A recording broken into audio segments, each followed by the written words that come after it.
വിദേശ രാജ്യങ്ങളുടെ നേതാക്കൾ വരുമ്പോൾ രാജ്യത്തെ പ്രതിപക്ഷ നേതാക്കളുമായി കൂടിക്കാണാൻ അവർക്ക് അവസരം ഒരുക്കാതിരിക്കുക, അവരെ അനുവദിക്കാതിരിക്കുക. ചരിത്രത്തിൽ ആദ്യമായാണ് ഇന്ത്യയിൽ ഇങ്ങനെ സംഭവിക്കുന്നത്. റഷ്യൻ പ്രസിഡന്റിന്റെ ഇന്ത്യൻ സന്ദർശനത്തിൽ നിന്ന് ലോക്സഭയിലെ പ്രതിപക്ഷ നേതാവ് രാഹുൽ ഗാന്ധിയെയും രാജ്യസഭയിലെ പ്രതിപക്ഷ നേതാവ് മല്ലികാർജുൻ ഖാർഗെയെയും മോദിയുടെ സംഘ സർക്കാർ ഒഴിവാക്കിയിരിക്കുന്നു. വിവേകം ഇല്ലാത്ത പ്രവൃത്തികളിലൂടെ എല്ലാ കാര്യങ്ങളിലും പുതിയ റെക്കോർഡ് സൃഷ്ടിക്കുകയാണ് മോദി സർക്കാർ. എന്തുകൊണ്ടാണ് ചരിത്രത്തിൽ ഒരിക്കലും സംഭവിക്കാത്ത രീതിയിൽ പ്രതിപക്ഷ നേതാവിനെ ഇന്ത്യയിൽ എത്തുന്ന വിദേശ നേതാക്കളുമായി കൂടിക്കാണാൻ മോദി സർക്കാർ അനുവദിക്കാത്തത് എന്ന് വ്യക്തമായി നമുക്ക് മനസ്സിലാക്കാം. ചാനൽ ഇഷ്ടപ്പെടുന്ന സബ്സ്ക്രൈബ് ചെയ്യാത്തവർ സബ്സ്ക്രൈബ് ചെയ്യാൻ മറക്കല്ലേ. ഇന്ത്യയുടെ ചരിത്രത്തിൽ എപ്പോഴും വിദേശ നേതാക്കൾ ഇന്ത്യ സന്ദർശിക്കുമ്പോൾ പ്രതിപക്ഷത്തെ പ്രമുഖ നേതാക്കളുമായും ലോക്സഭയിലെയും രാജ്യസഭയിലെയും പ്രതിപക്ഷ നേതാക്കളുമായി കൂടിക്കണ്ട് സംസാരിക്കാനുള്ള അവസരം ഇതിനു മുൻപുള്ള എല്ലാ ഇന്ത്യൻ ഗവൺമെന്റും ഒരുക്കിയിരുന്നു. അതിന് കാരണം പ്രതിപക്ഷവും ഇന്ത്യയുടെ താല്പര്യത്തിനു വേണ്ടിയാണ് പ്രവർത്തിക്കുന്നത് എന്നുള്ളതാണ്. അവരുമായും വിദേശ നേതാക്കൾ കൂടിക്കാണേണ്ടത് രാജ്യത്തിന് അത്യാവശ്യമാണെന്ന് വിവേകമുള്ള മുൻ ഭരണാധികാരികളെല്ലാം മനസ്സിലാക്കിയിരുന്നു. അതിൽ പ്രത്യേകം ഊന്നൽ കൊടുക്കേണ്ട വാക്ക് വിവേകമുള്ള ഭരണാധികാരികൾക്കെല്ലാം എന്നുള്ളതാണ്. എന്നാൽ കഴിഞ്ഞ 3 തവണയായി ഇന്ത്യ ഭരിക്കുന്നവർക്ക് വിവേകമില്ലെന്ന് മാത്രമല്ല, അങ്ങനെയൊരു വാക്കുണ്ടെന്ന് പോലും അറിയില്ല. റഷ്യൻ പ്രസിഡന്റ് പുടിന്റെ ഇപ്പോഴത്തെ ഇന്ത്യൻ സന്ദർശനത്തിൽ ലോക്സഭയിലെ പ്രതിപക്ഷ നേതാവ് രാഹുൽ ഗാന്ധിയെയും രാജ്യസഭയിലെ പ്രതിപക്ഷ നേതാവ് മല്ലികാർജുൻ ഖാർഗെയെയും ഒരു പരിപാടിക്കും ക്ഷണിക്കാൻ മോദി മുതിർന്നില്ല. ഇതിനെക്കുറിച്ച് രാഹുൽ പറഞ്ഞ വാക്കുകൾ നമുക്ക് ആദ്യം കേൾക്കാം. അതിനുശേഷം എന്തുകൊണ്ടാണ് പുടിനുമായി കൂടിക്കാഴ്ച നടത്താൻ രാഹുൽ ഗാന്ധിയെ അനുവദിക്കാതെ ഇരുന്നത് എന്നുള്ളതും മനസ്സിലാക്കാം. क्या होता है मैं आपको बताता हूँ. जनरली इस सरकार की पॉलिसी है, नॉर्मली ट्रेडिशन होता है कि एलओपी के साथ जो भी बाहर से आते हैं उनकी मीटिंग होती है. ये वाजपेयी जी के टाइम होता था, मनमोहन सिंह जी के टाइम होता था, ये ट्रेडिशन रहा है. बट आजकल क्या होता है कि जो फॉरेन डिग्नेटरीज आते हैं या जब मैं कहीं बाहर जाता हूँ तो सरकार उनको सजेस्ट करती है कि एलओपी से नहीं मिलना चाहिए. तो ये इनकी पॉलिसी है. ये हर बार करते हैं. जब मैं बाहर जाता हूँ ये करते हैं, जब लोग यहाँ आते हैं मैं करता हूँ. हमें मैसेज मिलता है कि हमें बताया गया है कि सरकार हमसे कहती है कि आपसे नहीं मिलना है. Thank you. പൊതുവായി ഈ സർക്കാരിന്റെ പോളിസി എന്താണ് എന്ന് വെച്ചാൽ, സാധാരണയായുള്ള പാരമ്പര്യം അനുസരിച്ച് പുറത്തുനിന്ന് വരുന്നവരുമായി ലോക്സഭാ പ്രതിപക്ഷ നേതാവിന് മീറ്റിംഗ് നടത്താനുള്ള അവസരം നൽകും.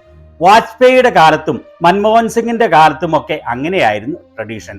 എന്നാൽ ഇക്കാലത്ത് സംഭവിക്കുന്നത് എന്താണ് എന്ന് വെച്ചാൽ, വിദേശ പ്രതിനിധി സംഘം ഇന്ത്യയിൽ എത്തുമ്പോഴോ ഞാൻ വിദേശത്ത് പോകുമ്പോഴോ മോദി സർക്കാർ അവരോട് നിർദ്ദേശിക്കും പ്രതിപക്ഷ നേതാവുമായി കൂടിക്കാണരുത് എന്ന്. അവരുടെ നയമാണ്. ഇപ്പോഴും അവർ അങ്ങനെയാണ് ചെയ്യുന്നത്. ഞാൻ പുറത്തു പോകുമ്പോഴും ഇത് ചെയ്യും, പുറത്തുനിന്ന് ആളുകൾ ഇവിടെ വരുമ്പോഴും ഇങ്ങനെ തന്നെ ചെയ്യും.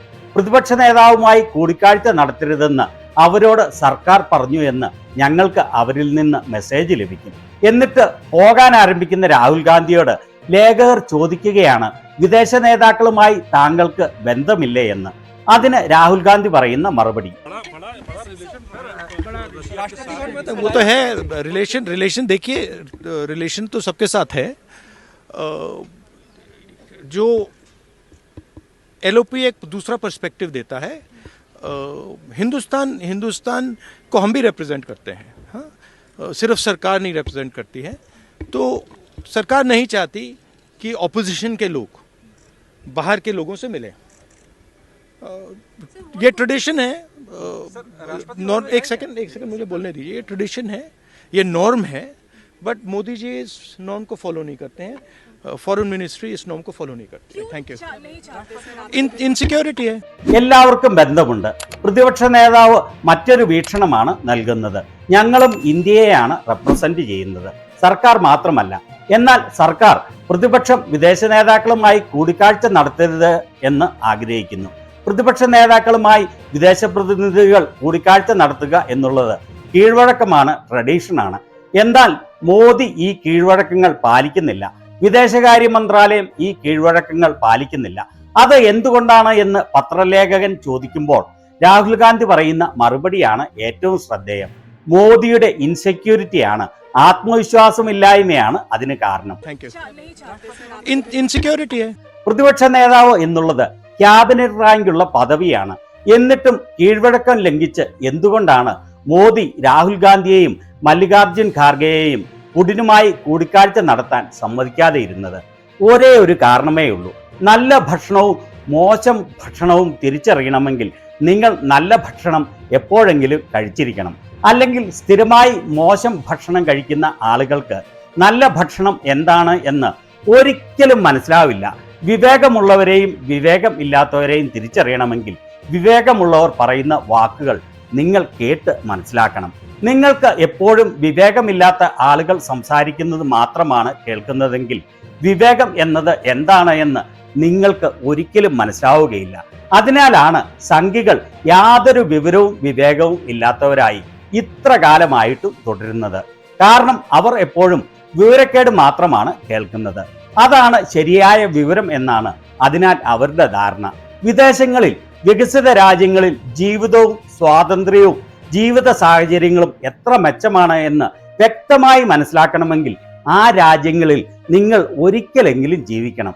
അല്ലെങ്കിൽ ഏറ്റവും കുറഞ്ഞത് അത് എങ്ങനെയാണെന്ന് കണ്ടും കേട്ടും അറിവ് സമ്പാദിക്കണം. അതുപോലെ തന്നെയാണ് ഇക്കാര്യവും. മോദിക്കറിയാം വിവരവും വിവേകവുമുള്ള രാഹുൽ ഗാന്ധിയുമായി വിദേശ ഡെലിഗേഷനെ കൂടിക്കാണാൻ അനുവദിച്ചെങ്കിൽ മോദിയെപ്പോലുള്ള ഒരാളുടെ തനിക്കൊണം അവർക്ക് മനസ്സിലാകും എന്ന്. മോദിയെ മുന്നിലിരുത്തി രാഹുൽ ഗാന്ധിയെ ഇവരോട് സംസാരിക്കാൻ അനുവദിച്ചാൽ അപ്പോൾ തീർന്നു മോദിയുടെ എല്ലാ വിലയും. പരിപൂർണമായ ഇൻഫീരിയോറിറ്റി കോംപ്ലക്സ്. തന്റെ വിവരവും വിവേകവും ഇല്ലായ്മ വിദേശ പ്രതിനിധികൾ മനസ്സിലാക്കുമെന്നും വിവരമുള്ള ആളുകൾ ഇന്ത്യയിലുണ്ട്, രാഹുൽ ഗാന്ധിയെ പോലെയുള്ള മികച്ച ആളുകൾ ഇന്ത്യയിലുണ്ട് എന്ന് അവർ മനസ്സിലാക്കും. പിന്നെ മോദിക്ക് ഇവരുടെ മുൻപിൽ എന്ത് വിലയായിരിക്കുമെന്ന് ഊഹിക്കാമല്ലോ. ആ ഒരൊറ്റ കാരണം കൊണ്ടാണ് അറിവുള്ള, വിവേകമുള്ള, വിവരമുള്ള, സംസ്കാരമുള്ള രാഹുൽ ഗാന്ധിയെ പോലെയുള്ള മിടുക്കനായ പ്രതിപക്ഷ നേതാവിനെ ഇവരെ കാണാൻ മോദി അനുവദിക്കാത്തത്. ഇത് വളരെ വ്യക്തമാക്കിക്കൊണ്ട് ഇന്ത്യയിലെ ഏറ്റവും മുതിർന്ന ചരിത്രകാരന്മാരിൽ ഒരാളായ അശോക് കുമാർ പാണ്ഡെ എഴുതിയിരിക്കുന്നതും ഇതുതന്നെയാണ്. അദ്ദേഹം പറഞ്ഞത് വളരെ നാണംകെട്ട ഒരു പാരമ്പര്യമാണ് മോദി സർക്കാർ തുടങ്ങി വച്ചിരിക്കുന്നത്. ഒരുപക്ഷെ മോദിക്ക് രാഹുൽ ഗാന്ധിയുടെ സാന്നിധ്യം ഉണ്ടാവുന്നതിൽ എഹ്സാസ് ഇ കാംദാരി, അതായത് അപകർഷതാബോധത്തിന് ഇരയായി തീർന്നിരിക്കാം. വളരെ കൃത്യമാണ് അദ്ദേഹം പറഞ്ഞത്. തന്റെ കഴിവില്ലായ്മ, വിവേകമില്ലായ്മ പുറത്തു വരുന്നതിൽ വലിയ അപകർഷതാബോധമാണ് മോദിക്ക്. ഇതിനെക്കുറിച്ച് നിങ്ങളുടെ അഭിപ്രായം എന്താണ്?